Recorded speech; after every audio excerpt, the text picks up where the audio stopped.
Maya Rodriguez had made exactly 3 mistakes in her life. First, she'd told her high school guidance counselor she wanted to study something with animals. Second, she'd checked the open to off-world opportunities box on her college application without reading the fine print. And third, well, she was about to find out what mistake number 3 was. Standing outside Lecture Hall Omega 7 at the prestigious Galactic University, Maya stared at the warning signs plastered across the reinforced titanium doors. Danger, lethal specimens, authorized personnel only, and her personal favorite, next of kin notification required before entry. Real confidence boosters those were. The hallway buzzed with nervous chatter from her classmates, and Maya couldn't help but notice she was the only one who needed oxygen to breathe. The rest looked like they'd stepped out of a cosmic horror movie's casting call. There was a guy who appeared to be made entirely of purple crystals, a blob of what looked like sentient jello, and something that might have been a praying mantis if praying mantises grew to 6 feet tall and wore lab coats. "Ah, Miss Rodriguez." The voice came from above, and Maya craned her neck to see Professor Vex Tar descending from the ceiling on 6 mechanical arms that extended from his torso like some kind of academic spider. His main body was roughly humanoid, if humans were 8 feet tall, had skin like polished obsidian, and eyes that glowed with the kind of superiority usually reserved for people who corrected your pronunciation at parties. "I trust you've completed the required liability waivers?" Vextar's voice carried the sort of condescension that made Maya's teeth itch. "All 73 pages?" "Signed in blood." As requested, Maya replied, which was unfortunately not a joke. Galactic University took their paperwork very seriously. Vextar's eyes narrowed. "How delightfully literal of your species." He gestured grandly with 4 of his 6 arms. "Welcome to xenobiology and predator studies, the most challenging course in the galaxy. 97% of students who enter this program don't survive their first practical exam." Maya blinked. "Don't survive academically, or?" "Oh no, they're quite dead," Vextar said cheerfully. "But that's what makes it exciting. Today's lesson involves our prize specimen, a creature so terrifying that entire star systems have been evacuated just from rumors of its presence." The other students shifted nervously. Maya noticed the crystal guy was literally vibrating, creating a sound like wind chimes in a hurricane. "Now then, man," Vextar continued, "your assignment is simple. Enter the containment chamber, demonstrate proper xenobiological assessment protocols, and try not to die horribly. Those who survive will receive passing grades. Those who don't, well, we'll name a scholarship after you. Very prestigious." Maya raised her hand. "Quick question about the dying horribly part." "No questions," Vextar boomed. "Science waits for no one, Miss Rodriguez. Especially not for humans with their adorably fragile constitutions." And there it was. Maya had been hearing variations of this theme since arriving at the university 3 months ago. Humans were soft. Humans were weak. Humans came from such a gentle little world that they probably needed therapy after watching a nature documentary. If only they knew about Montana. The containment chamber's viewing area looked like mission control for a space program designed by people with serious anger management issues. Banks of monitors displayed vital signs, containment field strength, and what Maya assumed was a running death toll, though she hoped that was just a very morbid screensaver. Her classmates had arranged themselves around the observation deck like they were settling in to watch a particularly gruesome sporting event. Maya took a seat between the crystal being, who was still vibrating anxiously, and the gelatinous blob, who kept making distressed gurgling sounds. Zorp, the crystal being, introduced himself, extending what might have been a hand. "I've calculated 17 different ways you're likely to die in the next hour. Would you like to hear them?" "I'm good, thanks," Maya replied, then turned to the blob. "And you are?" "Glub," came the nervous response, the name accompanied by what sounded like a hiccup. "I've been stress eating since yesterday. I consumed an entire cafeteria chair." Across from them, the 6-foot mantis was sharpening what looked like built-in arm blades while studying a tablet. "Pricks," he said without looking up. "I've been preparing for this exam for 3 standard years." I have memorized every known protocol, every survival technique, every way to run screaming from a monster, Maya suggested helpfully. Crix's compound eyes fixed on her with the kind of look usually reserved for people who suggested pineapple belonged on pizza. Humans, he clicked dismissively. You people think you're so tough because you come from a death world, but everyone knows Earth is basically a garden planet. What's the most dangerous thing you've ever faced? A slightly aggressive houseplant? Maya smiled. Sweet, innocent Crix had clearly never met a grizzly bear defending her cubs, or a mountain lion with a bad attitude, or Maya's Uncle Bob when someone touched his beer cooler. Professor Vextar cleared his throat with all 6 arms. Attention, students. Today you'll be facing our prize specimen, a Void Stalker from the nightmare realm of Xerion 7. This magnificent creature represents the apex of predatory evolution, 12 feet of pure killing instinct wrapped in armor plating that can deflect plasma weapons. The main display screen flickered to life, showing what Maya could only describe as someone's fever dream of what a dinosaur might look like if it had been designed by a committee of serial killers. The thing was massive, covered in spikes and scales with teeth that could probably double as industrial cutting tools.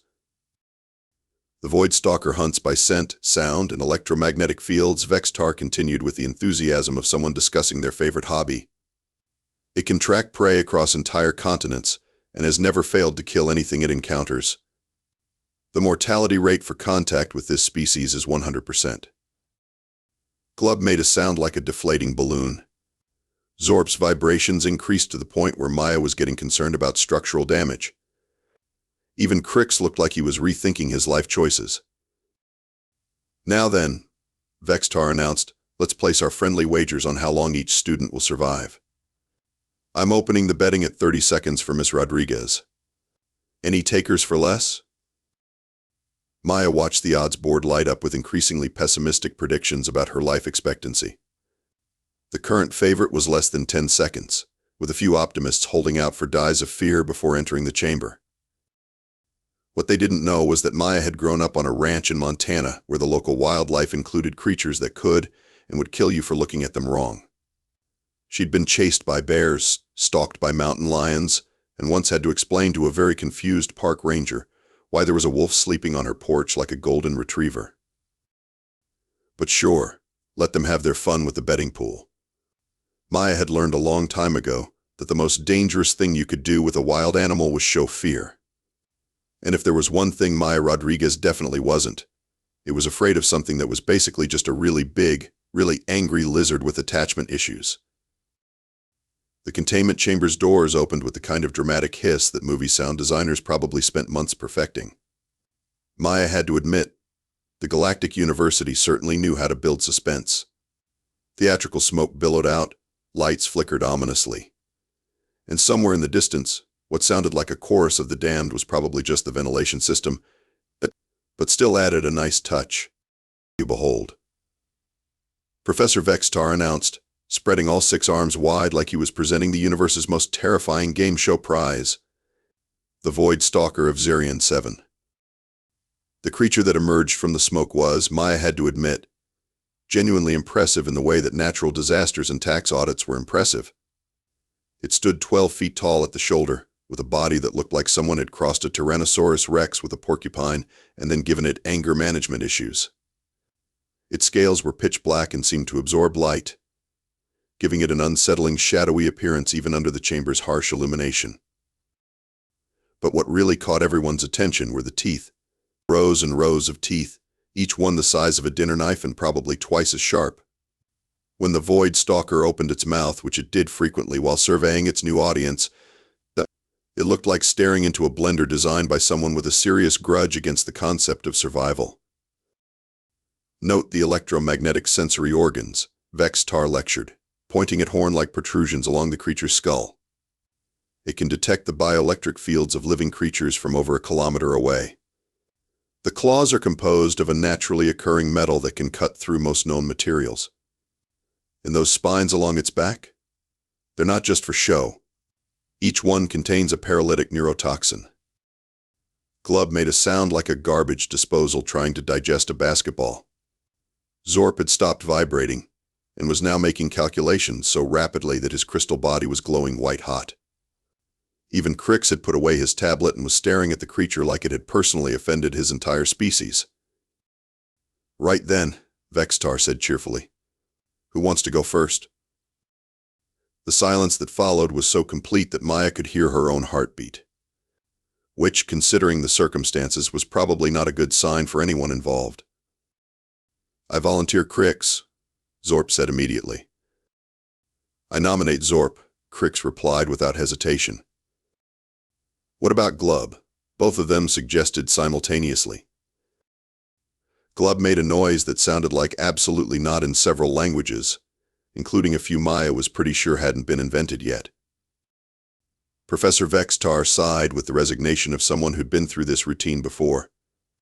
"Very well, we'll go alphabetically. Miss Blob Entity, you're first." "It's Glub," the gelatinous student protested, but he was already being herded toward the chamber entrance by a series of mechanical arms that had emerged from the walls. Apparently, Galactic University had invested heavily in student motivation technology. What followed was less a demonstration of proper xenobiological protocol and more a masterclass in how many different ways someone could panic while being chased by a creature that looked like it had been specifically designed to give Darwin nightmares.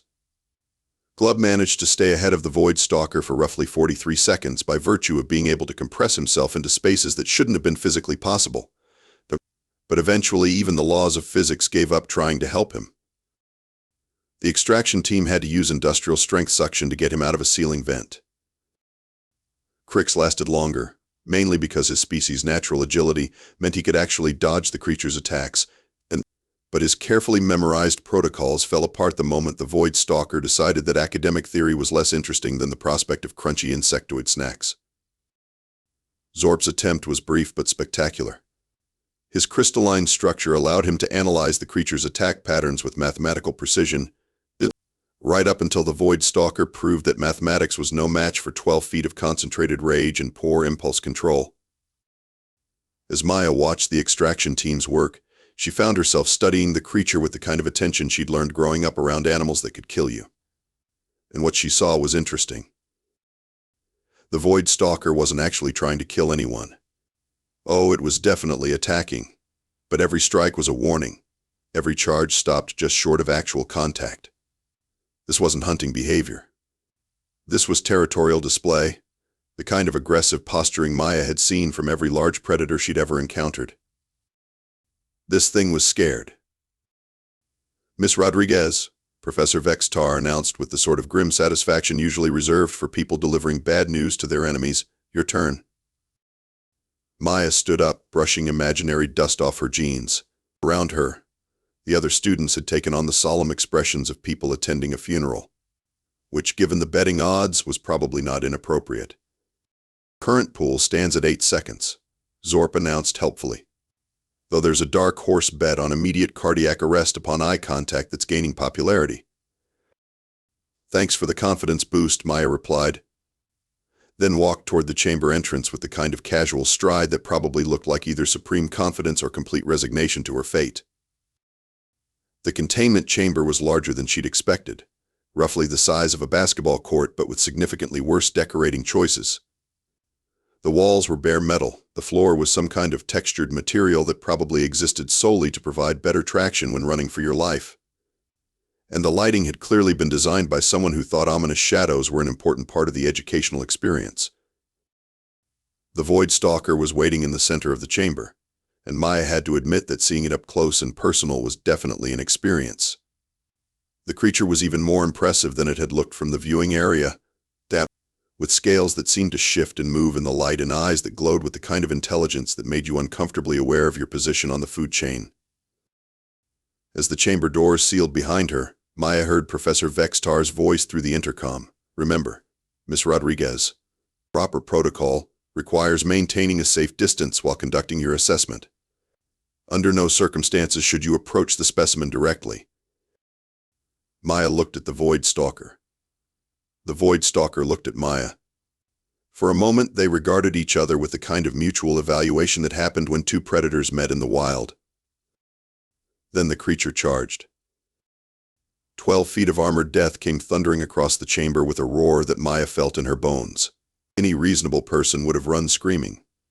Any smart person would have activated the emergency extraction protocol. Any sane person would have at least tried to dodge. Maya stood perfectly still and made direct eye contact. The Void Stalker's charge faltered. It slowed, stopped, and tilted its massive head with an expression that Maya recognized from every confused animal she'd ever encountered. It was the universal look of a predator suddenly realizing that its prey was doing something completely unexpected. "Interesting," Maya said calmly, taking a slow step forward. "You're all bark and no bite, aren't you, big guy?" The creature backed up a step, which caused an explosion of shocked chatter from the observation deck. Maya ignored the commentary and focused on reading the Void Stalker's body language. The aggressive posturing, the territorial displays, the way it held its head, she'd seen this exact behavior before. "You're stressed," she continued, taking another careful step closer. "Probably haven't been sleeping well. I'm guessing the food isn't great, and they don't let you outside nearly enough." The Void Stalker made a sound that was part growl, part whine. Its tail lashed nervously, and Maya noticed that several of the spines along its back were bent at odd angles, signs of prolonged captivity and inadequate care. "Yeah, I thought so," Maya said, her voice taking on the same tone she'd used with every scared, angry animal she'd ever helped. "You're not a monster. You're just a really big, really unhappy dog who happens to have more teeth than most." She stopped just outside the creature's immediate striking range and slowly extended her hand, palm up, in the universal gesture of non-aggression. The Void Stalker stared at her hand like she'd just performed magic. In the observation deck, Professor Vextar's voice crackled over the intercom. "Miss Rodriguez, what are you doing? This goes against every known protocol." Maya ignored him. She'd learned a long time ago that sometimes the best protocol was knowing when to throw the protocol manual out the window. "It's okay," she said softly to the Void Stalker. "I know you're scared, but I'm not going to hurt you, and you don't want to hurt me either, do you?" The creature's electromagnetic sensors flickered, reading the calm steadiness of Maya's bioelectric field. Slowly, carefully, it lowered its massive head until it was level with Maya's outstretched hand. For a moment, nobody breathed. Then the Void Stalker, terror of Zirion 7 and nightmare of civilizations, gently nuzzled Maya's palm like a cat asking for attention. The silence from the observation deck was so complete that Maya could hear the Void Stalker's breathing, which turned out to be less terrifying death rattle and more really big dog with seasonal allergies.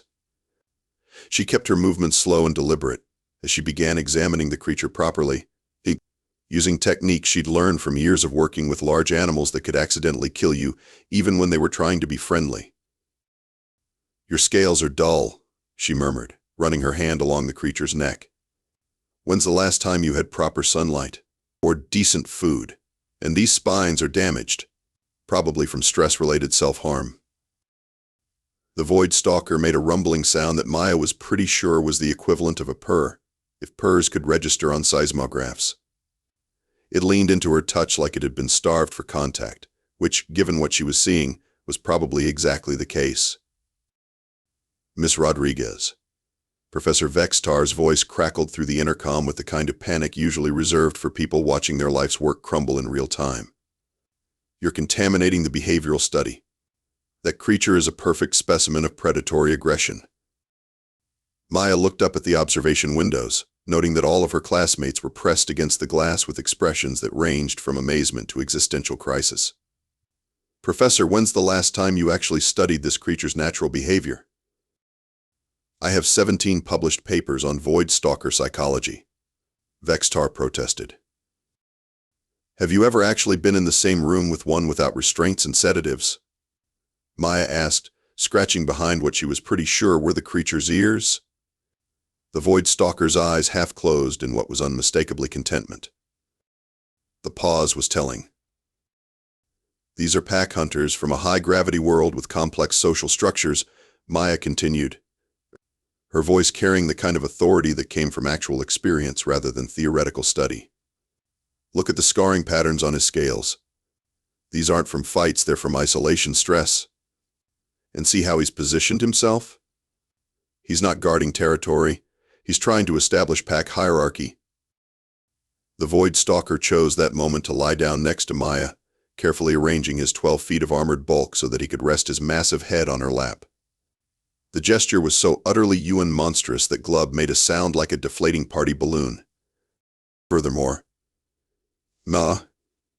Maya said, absently stroking the creature's snout while he made happy rumbling noises. His containment conditions are completely inappropriate. No environmental enrichment, no social contact, improper lighting spectrum. And I'm betting the food is completely wrong for his nutritional needs.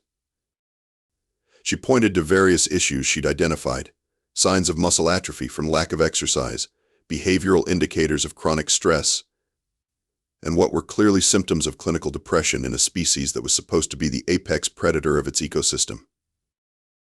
In short, Professor, you haven't been studying a Void Stalker's natural behavior. You've been studying what happens when you psychologically torture a highly intelligent social predator for academic purposes. The accusation hung in the air like a particularly uncomfortable truth. Maya could see Professor Vextar in the observation deck, all 6 arms gesticulating frantically as he tried to process the complete demolition of his research methodology. But the aggression, he protested, the territorial displays, the complete inability to coexist with other species. That's trauma response, Maya said flatly. Any animal psychologist could have told you that. This guy doesn't need to be studied. He needs therapy, proper care, and probably some friends. As if to emphasize her point, the Void Stalker rolled over onto his back, exposing his armored belly in the ultimate gesture of trust and submission. Maya couldn't help but laugh at the sight of the galaxy's most feared predator, asking for belly rubs like an oversized puppy. This is unprecedented, Zorp announced from the observation deck, his crystal body flashing with rapid calculations. I'm having to recalibrate everything I thought I knew about interspecies dynamics. I stress ate 3 chairs during this demonstration, Glub added, but I think they were chairs of enlightenment. Crix just stared, his carefully organized worldview apparently having suffered a complete system crash. Maya stood up, giving the Void Stalker one final pat. Good boy, she said, which caused the creature to make a sound she was fairly certain was the Void Stalker equivalent of a happy bark. Miss Rodriguez, Professor Vextar's voice came through the intercom, notably lacking its earlier condescension. Perhaps we should discuss your findings in more detail.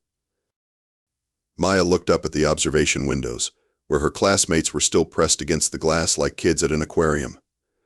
Sure, Professor. But first, we need to talk about getting this guy some proper care. Starting with a bigger habitat, appropriate social contact, and maybe some toys. I'm thinking something he can chase around without accidentally destroying. The Void Stalker wagged his tail, which was both adorable and terrifying given that his tail was roughly the size of a telephone pole and covered in spikes.